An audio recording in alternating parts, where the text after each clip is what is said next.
Nah, coba kalian bikin gimana caranya supaya dia bisa mencetaknya bilangan ke misalnya saya tadi masukinnya apa ya? Masukinnya misalnya tadi 3, -2, -10, 4, sama -100, let's say ya.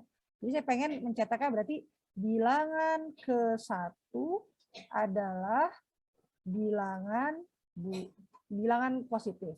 Bilangan positif. Bilangan ke 1, 2, 3, 4 adalah bilangan positif. Ya, jadi yang kecetak cuma 2 aja. Kalau tadi kan yang kecetak 5 kali ya, karena semuanya dicetak gitu ya. Bilangan ke-1 adalah bilangan bulat, bilangan kedua adalah bilangan kedua bulat, dan seterusnya. Nah, sekarang saya pengennya kalau usernya memasukkan ini, berarti yang kecetak cuma 2 kali, yaitu bilangan ke-1 adalah bilangan positif dan bilangan ke-4 adalah bilangan positif. Saya buka ya annotate-nya ya, silakan. Coba apa yang harus diubah dari yang saya tulis di sini?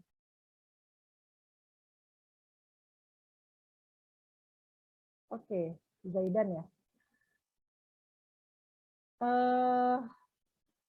Oke, gitu ya.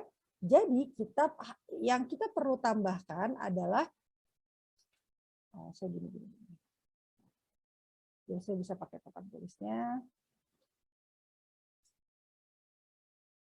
Oh, masih kelihatan ternyata. Oke. Jadi saya hanya mengubah bagian ini sebenarnya ya. Yang tadinya saya langsung mencetak gitu lihatnya. Nih, yang baris keempat sekarang jadi beranak tuh barisnya, jadi ada lebih dari 1 baris gitu ya.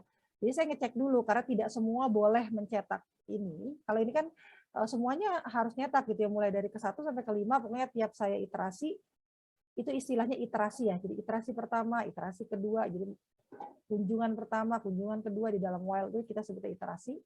Ya, jadi kalau saya bilang iterasi itu artinya kita sedang ngerjain yang di dalam loop-nya gitu ya. Oke. Nah, apa tadi?